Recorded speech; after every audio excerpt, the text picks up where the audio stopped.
పితా పుత్ర పవిత్రాత్మ నామమున ఆమేన్. క్రీస్తునాథుని యందు ప్రియ దైవజనులారా, ఈరోజు తల్లి శ్రీ సభ క్రీస్తు శరీర రక్తాల పండుగ దివ్య సప్రసాద పండుగను కొనియాడుతూ ఉంది. గట్టిగా చప్పట్లు కొట్టండి ప్రియ దేవుని బిడ్డలారా. ఈ వారమంతా కూడా గడిచిన ఉత్థాన పండుగ నుండి ఇప్పటి వరకు అనేక పండుగలు, అనేక దీవెనలు మనం పొందుతూ ఉన్నాం. పండుగలు కూడా కొనియాడుతూ ఉన్నాం. ఈరోజు ప్రత్యేక విధంగా ఆ పాస్కా పండగ రోజు ముందు రోజుల్లో పరిశుద్ధమైనటువంటి లక్షవారం రోజున ప్రభు స్థాపించినటువంటి దివ్య సప్రసాద పండగ ఆ రోజు మనం కొద్దిగా కొనియాడి ఉన్నాం. తర్వాత రోజు గుడ్ ఫ్రైడే కాబట్టి మనం అంతగా గొప్పగా పండగ చేసుకోవడం మంచిది కాదు. దీనికి ఒక ప్రత్యేకమైన ఒక వారాన్ని ఎన్నుకుంటే బాగుంటుంది అని తల్లి శ్రీ సభ ఈరోజు దివ్య సప్రసాద పండగ క్రీస్తు శరీర రక్తాల పండుగను కొనియాడుతూ ఉంది. హల్లెలూయా, హల్లెలూయా, హల్లెలూయా. తండ్రి వందనం, తండ్రి వందనం, యేసయ్యా వందనం, యేసయ్యా వందనం, ఆత్మదేవా వందనం, ఆత్మదేవా వందనం. హల్లెలూయా, హల్లెలూయా, హల్లెలూయా, హల్లెలూయా. కాబట్టి పూజలో ప్రార్థనలు ఏ విధంగా పాల్గొవాలి, ప్రభు యొక్క దివ్య శరీరక్తాలను ఏ విధంగా స్వీకరించాలి అని ప్రత్యేకంగా తెలుసుకోవాలి. ఆ పూజా ప్రార్థనలో పాల్గొంటూ ఉంటే ఎలాంటి దీవెనలు మీకు ఉంటూ ఉంటాయి, ఎలాంటి ఆశీర్వాదాలు మీరు పొందబోతూ ఉంటారు అని ఈరోజు చక్కగా కొన్ని విషయాలు నేర్చుకోవాలా. దివ్య సప్రసాదం అనగానేమి చెప్పండి పిల్లలు? దివ్య సప్రసాదం అనగానేమి? గోధుమ పమ్మ యొక్కయు ద్రాక్ష రసము యొక్కయు గుణములలో జేసునాథుని దివ్యాత్మ, దివ్య శరీరము, దివ్య రక్తము, దేవ స్వభావము కలిగి ఉండు దేవద్రవ్య అనుమానము. గట్టిగా చప్పట్లు కొట్టండి ప్రియ దేవుని బిడ్డలారా. అది దివ్య సప్రసాదం అంటే ఏదో ఆషామాష కాదు. దివ్య సప్రసాదం అంటే దాంట్లో ఉన్నటువంటి గొప్పతనం తెలుసుకోవాలా, పూజా ప్రార్థనలో భక్తియుతంగా పాల్గొవాలా, ప్రభు యొక్క అద్భుతమైన దివ్య భోజనాన్ని మనం స్వీకరించాలా అని ప్రభు మనకు తెలియజేస్తూ ఉన్నారు. తెలియసభ కూడా తెలియజేసింది. మరొకసారి చెప్పండి, దివ్య సప్రసాదం అనగానేమి? గోధుమ పమ్మ యొక్కయో ద్రాక్ష రసము యొక్కయో గుణములలో జేసునాథుని దివ్య శరీరము, దివ్య ఆత్మ, దివ్య శరీరము, దివ్య శరీరము, దివ్య రక్తము, దివ్య రక్తము, దైవ స్వభావము, దేవ స్వభావము కలిగి ఉండేడు దేవద్రవ్య అనుమానం. ఇదియే దివ్య సప్రసాదము. సాక్రమెంట్స్ అంటారు, దివ్య సంస్కారాలు అంటారు. ఎన్ని? 3, 6, 7? 6, 7. గట్టిగా చప్పట్లు కొట్టాల ప్రియ దేవుని బిడ్డలారా.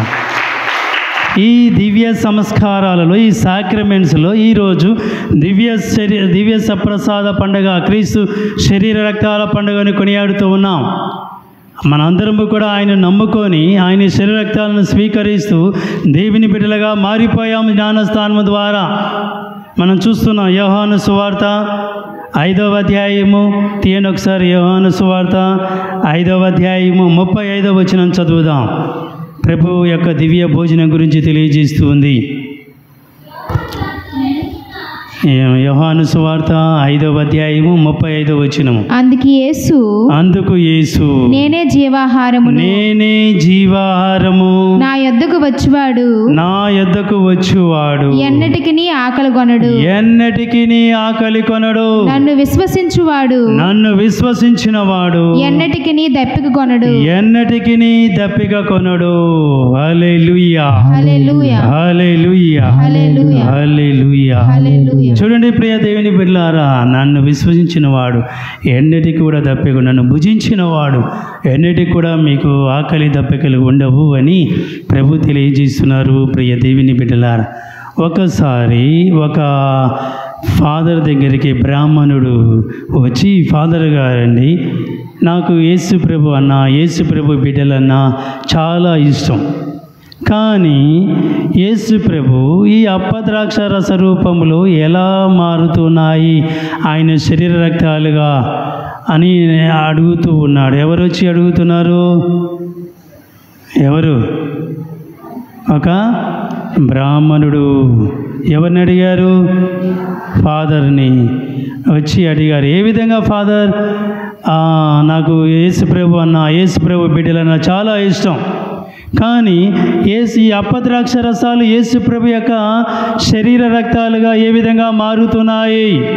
ఈ డౌట్తో 3 ప్రశ్నలు నేను అడగాలనుకుంటున్నా ఫాదర్ అని ఒక బ్రాహ్మణుడు యేసు ప్రభు గురించి తెలియజేసుకుంటూ ఫాదర్ గారిని అడుగుతూ ఉన్నారు.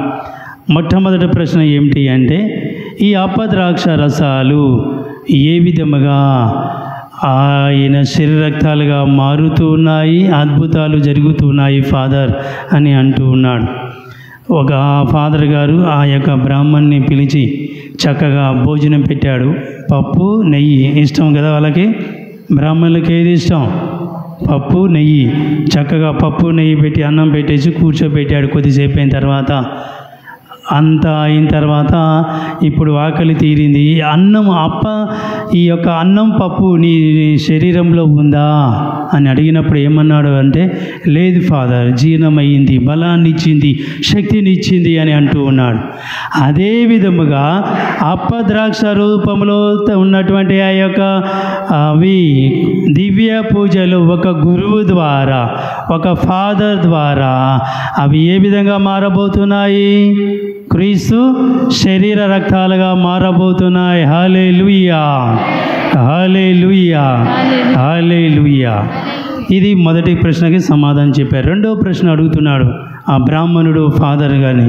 ఫాదర్, ఆ సృష్టికర్త అయిన దేవుడు చాలా పెద్దవాడు కదా, మరి ఈ చిన్న అప్పములో ఏ విధంగా ఆయన ఉన్నాడు, ఏ విధంగా ఉంటాడు అని ఎవరిని అడిగారు ప్రశ్న? బ్రాహ్మణుడు ఫాదర్ గారిని అడిగారు. అప్పుడు ఫాదర్ గారు అంటూ ఉన్నారు, అతనికి ఒక అద్దం తీసుకొచ్చి ఇచ్చాడు. అద్దం తీసుకొని వచ్చి చూసుకో అన్నాడు. చూసుకున్నాడు. చూస్తూ ఉన్నాడు అద్దంలో తన ప్రతిబింబాన్ని. నువ్వు ఇంత పెద్దగా ఉన్నావు కదా, ఈ చిన్ని అద్దంలో నువ్వు ఎలా కనపడుతున్నావు? చూడండి ప్రశ్న, ఎంత ఆలోచించాలో మీరు. యేసు ప్రభు ఈ చిన్ని అప్పంలో ఏ విధంగా ఉన్నారు అని ప్రశ్న వేసినప్పుడు అతనికి సరైన సమాధానం చెప్తూ ఉన్నాడు. ఒక అద్దాన్ని తీసుకొచ్చాడు. చూసుకో, నీ ముఖాన్ని నీ అంతా చూసుకో అన్నప్పుడు ఆశ్చర్యపోతున్నాడు. ఫాదర్, నేను ఇంత పెద్దగా ఉన్నాను, కానీ అద్దంలో చిన్నగా కనపడుతున్నాను ఫాదర్. మరి అదే సృష్టికర్త అయినటువంటి దేవుడు కూడా, తన కుమారుడు కూడా పెద్దవాడైనా కూడా ఈ యొక్క అప్పములో, చిన్ని అప్పములో ఆయన ఉన్నాడు అన్నాడు. గట్టిగా చప్పట్లు కొట్టండి ప్రియ దేవుని బిడ్డలారా. ఇక మూడవ ప్రశ్న, ఫాదర్ అండి, యేసు దేవుడు ఒక్కడే కదా, యేసయ్య ఒక్కడే కదా, మరి ఎలా ప్రార్థనలు పూజలు ప్రపంచమంతటా జరుగుతున్నాయి? ఎలా దేవుడు ఒకే అప్పంలో ఉంటాడు, అన్ని అప్పంలో ఎలా ఉంటారు అని అడుగుతున్నాడు బ్రాహ్మణుడు ఫాదర్ గారిని. అప్పుడు ఫాదర్ గారు మళ్ళీ ఒక పెద్ద అద్దం తీసుకొచ్చి పగలగొట్టు బాబు అన్నాడు. ఆ బ్రాహ్మణుని పగలగొట్టాడు. పగలగొట్టేసరికి పెద్ద అద్దం తీసుకొచ్చి పగలగొట్టేసరికి చుట్టూ పడి ఉన్నాయి. ఆయన చుట్టూ పడి ఉన్నటువంటి అప్పుడు అద్దాలలో ఎవరు కనపడుతున్నారు? ఈ వ్యక్తి కనపడుతున్నాడు. బ్రాహ్మణుడు పెద్ద అద్దం తీసుకొచ్చి పడగొట్టుతున్నాడు. ఒక అద్దంలోనే ఇన్ని పగిలిపోయినటువంటి అద్దాలలో ఆయన బొమ్మలు, ప్రతిబింబాలు కనపడుతూ ఉన్నాయి. ఒక మానవుడిగా ఒక అద్దాన్ని తీసుకొచ్చి పగలగొట్టినప్పుడు ముక్కలు ముక్కలుగా అయినటువంటి ఆ అద్దంలో అతని ప్రతిబింబాలు అక్కడ ఇక్కడ చక్కగా కనపడుతూ ఉన్నాయి. నీవే ఒక మానవుడిగా ఉన్నటువంటి వ్యక్తివి, ఈ అద్దంలో ముక్కలు ముక్కలైనటువంటి ఈ పెద్ద అద్దంలో అక్కడ నువ్వు అన్ని విధాలుగా అన్ని చోట్ల నువ్వు కనపడుతున్నావు. మరి నీకంటే దేవుడు యేసయ్య గొప్పవాడు కాదా లేదా అవును ఫాదర్, నాకంటే గొప్పవాడు యేసయ్యా అని నమ్ముతూ ఫాదర్ గారి కాళ్ళ మీద మొక్కుతూ ఉన్నాడు. గట్టిగా చప్పట్లు కొట్టండి ప్రియ దేవుని బిడ్డలారా. ఇది అద్భుతాలు, దీవెనలు. బ్రాహ్మణుగా ఉన్నటువంటి ఆ వ్యక్తి కొన్ని రోజుల తర్వాత ఆ యేసయ్యను అప్పద్రాక్ష రసంలో ఉన్నటువంటి గొప్ప దేవుని నమ్ముకొని దీవెనలు పొంది ఉన్నాడు ప్రియ దేవుని బిడ్డల. అందుకోనే ఈరోజు ఈ ప్రత్యేకమైనటువంటి ఈ ఆదివారం రోజున దివ్య సప్రసాద పండుగ, క్రీస్తు శరీర రక్తాల పండుగను కొనియాడాలా, భక్తి భావాలు ఏర్పాటు చేసుకోవాలా. నిజంగా ప్రభు అప్పద్రాక్షరసంలో ఆ దివ్య మందసంలో ఉన్నాడు అని మీరు గుర్తించుకోవాలా, మీ జీవితాలు మార్చుకోవాలా అని ప్రభు మనకి ఈ పండగ రోజున మనకు తల్లి శ్రీ సభ కూడా తెలియజేస్తుంది ప్రియ దేవుని బిడ్డలారా. హల్లెలూయా, హల్లెలూయా, హల్లెలూయా, హల్లెలూయా, హల్లెలూయా, హల్లెలూయా. హల్లెలూయా. కాబట్టి కొన్ని విషయాలు మనం బైబిల్ ద్వారా ఆలకిద్దాం ప్రియ దేవుని బిడ్డలారా. తీయండి సామెతలు 9వ అధ్యాయము 5వ వచనం చదువుదాం. సామెతలు 9వ అధ్యాయము 5వ వచనం చదివితే ప్రభు యొక్క దివ్య సప్రసాదం గురించి రాయబడి ఉంటూ ఉన్నాయి. రమ్ము, రమ్ము, నేను తయారు చేసిన భోజనమును, రమ్ము, నేను తయారు చేసిన భోజనమును ఆరగింపుము, ఆరగింపుము, నేను సిద్ధము చేసిన, నేను సిద్ధము చేసిన ద్రాక్షారసమును సేవింపు, ద్రాక్షారసమును సేవింపుము. చూడండి ప్రియ దేవుని బిడ్డలారా, రండి, నేను మీకు సిద్ధం చేసినటువంటి ఈ పవిత్ర విందులో మీరందరూ కూడా పాల్గొవాలి అని చక్కగా ప్రభు తెలియజేస్తున్నారు. సామెతల గ్రంథంలో ఈరోజు మనం మొదటి పట్టణంలో విన్నాం. దేని నుండి తీసుకోబడింది మొదటి పట్టణము? నిర్గమకాండంలో ఆ రోజులలో పులియని రొట్టె పండుగను ఏ విధంగా పాస్కా పండుగను కొనియాడుతూ ఉన్నారు, మరియు ఆకాశం నుండి మన్నా భోజనాన్ని ఏ విధంగా కుమ్మరించబడి ఉందో, పాస్కా బలి యొక్క నియమాలు ఏ విధంగా ఉన్నాయో, పండుగ ఏ విధంగా చేసుకోవాలో అని చక్కగా ఈరోజు మనకి మొదటి పట్టణంలో ఆలకించి ఉన్నాం. రెండవ పట్టణంలో మనం ఒక బలి యాగం ద్వారా, ఆయన రక్తము ద్వారా మనమందరము కూడా శుద్ధీకరించబడి ఉన్నాం, మనమందరము కూడా దీవిస్తున్నాము అని ఈరోజు మనం రెండవ పట్టణంలో కూడా ఆలకిస్తున్నాం ప్రియ దేవుని బిడ్డలారా. మరి ముఖ్యంగా ఈ యొక్క పండగను ముందుగా 1870వ సంవత్సరంలో కొనియాడాలి అని తెలియజేసి ఉన్నారు.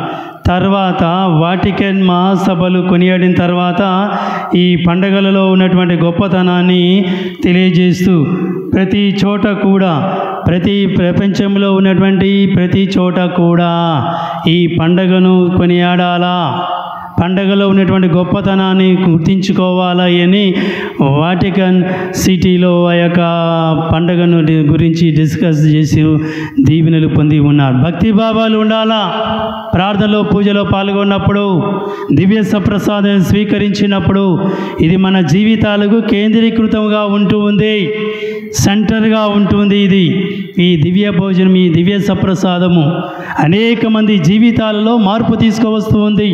నువ్వు భక్తితో ప్రార్థనలో పూజలో పాల్గొని దివ్య భోజనాన్ని నువ్వు స్వీకరిస్తూ ఉంటే ఆయన అనుగ్రహాలు దీవెనలు మనకు ఉంటాయని తల్లి శ్రీ సభ మనకు గుర్తు చేస్తూ ఉంది ప్రియ దేవుని బిడ్డలారా.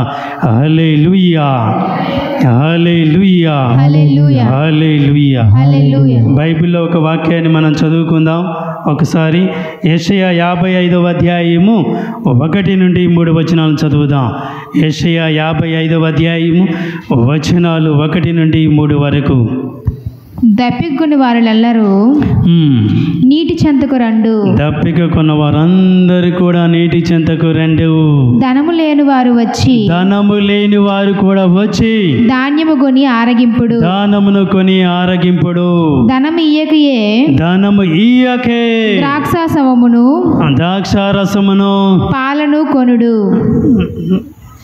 పానము కొనుడు. తర్వాత ఆకలి తీర్పజాలని, ఆకలి తీర్పజాలని, రొట్టె మీద మీ ధనమును వెచ్చింపనేలా, మీ ధనమును ఎలా వెచ్చిస్తూ ఉన్నారు, మీకు తృప్తి కలిగింపని దానిపై మీ వేతనమును ఖర్చు చేయనేలా, మీకు తృప్తి కలిగించిన దాని వేతనము మీరు ఎందుకు ఖర్చు చేస్తూ ఉన్నారు? మీరు నా మాట వినుడు, మీరు నా మాట వినుడు, మీకు మంచి భోజనము లభించును, మీకు మంచి భోజనము లభించును.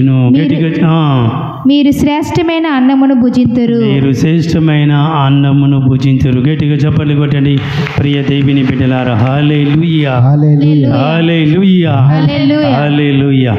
మీ దగ్గర డబ్బులు లేకపోయినా పర్వాలేదు, రండి పూజా బలిలో పాల్గొనండి.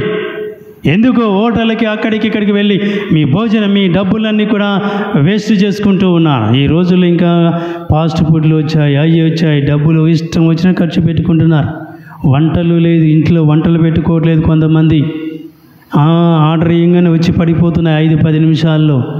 ఎందుకు డబ్బులు మీరు వెచ్చిస్తున్నారు? నా దగ్గరికి రండి, ఉచితంగా మీరు భుజించండి అని ప్రభు తెలియజేస్తున్నారు. ప్రియ దేవుని బిడ్డలారా, నిజముగా దివ్య సప్రసాదంలో అప్పములో ఆ దివ్య మందసంలో ప్రభు ఉన్నాడా లేదా? ఉన్నాడా లేదా? ఉన్నాడు. ఆ రోజులలో పునీత అంతోని వారు కూడా ప్రభు ఉన్నాడు నిజముగా దివ్య సప్రసాదంలో అన్నప్పుడు ఒక వ్యక్తి లేడు ఆయన అంటూ ఉన్నాడు. అప్పుడు ఆయన గురువు ఫాదర్గా ఉన్నప్పుడు అంతోని వారు అంటూ ఉన్నారు, నిజముగా ఆయన దివ్య మందసంలో ద్రాక్షరసంలో అప్పంలో ఉన్నారు, నిరూపిస్తాను, నీ గాడిద ద్వారా నేను నిరూపిస్తానన్నాడు. 3 రోజులు చక్కగా తీసుకొచ్చి ఆ మందసం ముందు కూర్చోబెట్టాడు. పచ్చిగడ్డి ఒక దగ్గర వేసాడు, తినలేదు. కానీ మోకరించి 3 రోజులు గాడిద, చూడండి ప్రియ దేవుని బిడ్డలారా, 3 రోజులు ఆహారము గడ్డి ముట్టుకోకుండా దివ్య ప్రసాదం ముందు మోకరించి చక్కగా దీవెనలు పొందింది. వెంటనే ఆ యొక్క యజమానుడు మారు మనసు పొంది యేసయ్యను నమ్ముకున్నాడు. గట్టిగా చప్పట్లు కొట్టండి ప్రియ దేవుని బిడ్డలారా. హల్లెలూయా, హల్లెలూయా, హల్లెలూయా. కాబట్టి ప్రియ దేవుని బిడ్డలారా, మన జీవితంలో ప్రభువుని మనం చక్కగా స్వీకరిస్తూ దీవెనలు పొందడానికి మనం ప్రయత్నం చేయాలి. భక్తి భావాలు మనకు ఉండాలి. అప్పుడే ఆ ప్రభు మనల్ని దీవిస్తూ ఉంటారు, కాచి కాపాడుతూ ఉంటారు. ప్రియ దేవుని బిడ్డలారా, ఒక విషయాన్ని మనం చదువుకుందాం. కొరింథీయులకు రాసిన మొదటి లేఖ 11వ అధ్యాయము 27వ వచనాన్ని మనం చదువుదాం. కొరింథీయులకు రాసిన మొదటి లేఖ 11వ అధ్యాయము 27వ వచనాన్ని చదువుదాం ఒకసారి. కనుక అయోగ్యముగా ప్రభువు రొట్టెను ఎవడైనా తినినా, ప్రభు యొక్క దివ్య భోజనాన్ని ఎవరైనా తినినా, లేక ఆయన పాత్ర నుండి తాగినా, అతడు ప్రభువు శరీరముకును రక్తమునకును వ్యతిరేకంగా పాపము చేస్తున్నాడు. అయోగ్యంగా మనం స్వీకరించదు. భక్తి భావాలతో మనం ప్రభు యొక్క దివ్య శరీరక్తాలను స్వీకరించాలి అని ప్రభు మనకు వాక్కు ద్వారా తెలియజేస్తున్నారు. కాబట్టి ప్రియ దేవుని బిడ్డలారా, అందరూ కూడా 2 చేతులు పైకి లేపి ప్రార్థన చేయండి.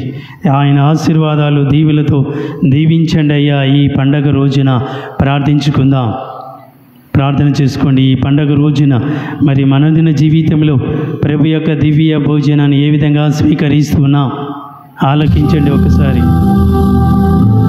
ప్రార్థన చేసుకో. 2 కళ్ళు మూసుకో, 2 చేతులు పైకి లేపి కళ్ళు మూసుకొని ప్రార్థన చేయి. ఈ సమయంలో ఈ పండగ రోజున, ఈ యొక్క దివ్య సప్రసాద పండగ రోజున యేసయ్యా మా జీవితాలు మారాలా. ఈరోజు ఈ దివ్య భోజనము ద్వారా ఆత్మీయ కనులు తెరవండి అయ్యా అని ప్రార్థన చేసుకోండి.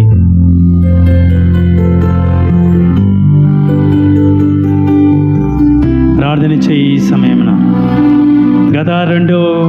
గత వారమంతా కూడా చల్లని దీవులతో దీవించారు. ఈ వేసవి కాలంలో గత నెలంతా కూడా కాచి కాపాడారు. మే నెలంతా కూడా ప్రార్థన చేసుకో.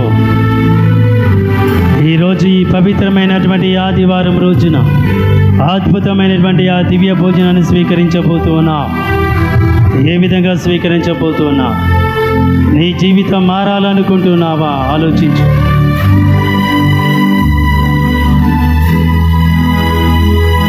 చల్లని దీవెలతో కుమ్మరించమని ప్రార్థన చేయండి. వర్ష రూపంలో ఈ నూతన నెలంతా కూడా దీవించండి యేసయ్య అని ప్రార్థన చేయి. దోష శక్తులు, సాతాను శక్తులన్నీ కూడా పారిపోవాలని ప్రార్థన చేయి. ఈ సమయమున ఓ సాతానా పారిపో, నా యేసయ్య నా హృదయంలోకి రాబోతున్నారు మరికొద్ది క్షణాలలో, కాబట్టి నీకు స్థానం లేదు, వెళ్ళిపో అని ప్రార్థన చేయి. ఈ సమయంన కష్టాలు, బాధలు, సమస్యలన్నీ కూడా తీరిపోవాలని ప్రార్థన చేయి. ఈ సమయంన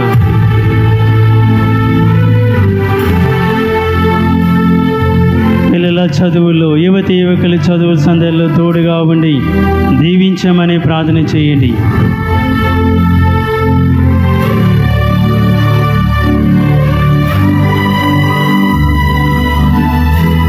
ప్రభువా యేసయ్యా, మా కోసం మీరు కల్వరిగిరిలో 2000 సంవత్సరాల కిందట మీ జీవితాన్ని మా కోసం త్యాగం చేసి అప్పద్రాక్ష రసాలుగా మా కానుకగా ఇచ్చినందుకు వందనాలయ్యా.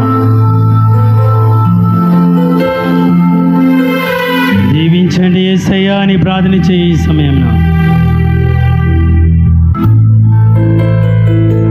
సమస్యలు, కష్టాలు, బాధలన్నీ కూడా తీరాలని ప్రార్థన చేయి. మంచి రోజులు రాబోతున్నాయి. యేసయ్య దయ వల్ల మనందరికీ ప్రార్థన చేసుకో. శుభములు, శుభకార్యాలు కూడా జరగబోతున్నాయి. ప్రార్థన చేయి. ఈ సమయంలో యేసయ్యా నన్ను దీవించు, తాకు, ఈ సమయమున నీ దీవెనలు కావాలయ్యా అని ప్రార్థన చేసుకో. పిల్ల పాప లేని బిడ్డలకు సంతాన భాగ్యం, ఉద్యోగం లేని బిడ్డలకు ఉద్యోగ భాగ్యాలు, పని పాటలు అన్నీ కూడా చక్కగా దొరకాలని ప్రార్థన చేయండి. ప్రేమమైనవు సర్వేశ్వర, ఈ పరిశుద్ధమైనటువంటి ఈ సమయమున మీ దీవెనలు, ఆశీర్వాదాలు కురిపించండి నాయన. అడగండి మీకు ఇవ్వబడును, తట్టండి తెరవబడును, వెదకండి దొరుకునని మీరు వాగ్దానం చేసినందుకు వందనాలు. మీ ప్రేమతో మమ్మ దీవించండి యేసయ్యా, మీ ప్రేమతో మమ్మ కరుణించండి అయ్యా. అయోగ్యులమైన మేము మీ యొక్క దివ్య భోజనాన్ని మేము చాలాసార్లు స్వీకరించి ఉన్నాం. క్షమించండి నాయన, దీవించండి నాయన యేసయ్యా. ఈ అద్భుతమైన భోజనం ఈరోజు స్వీకరించి జీవితంలో అనేక అద్భుతాలు, దీవెనలు, శుభములతో నింపమని అమ్మా మరియ తల్లి మీ కుమారుని ద్వారా ఈ బిడ్డలందరినీ కూడా దీవించి కాచి కాపాడమని మా నాథుడైన క్రీస్తు ద్వారా ఈ మనవి చేయించున్నాము. పితా, పుత్ర, పవిత్రాత్మ నామమున.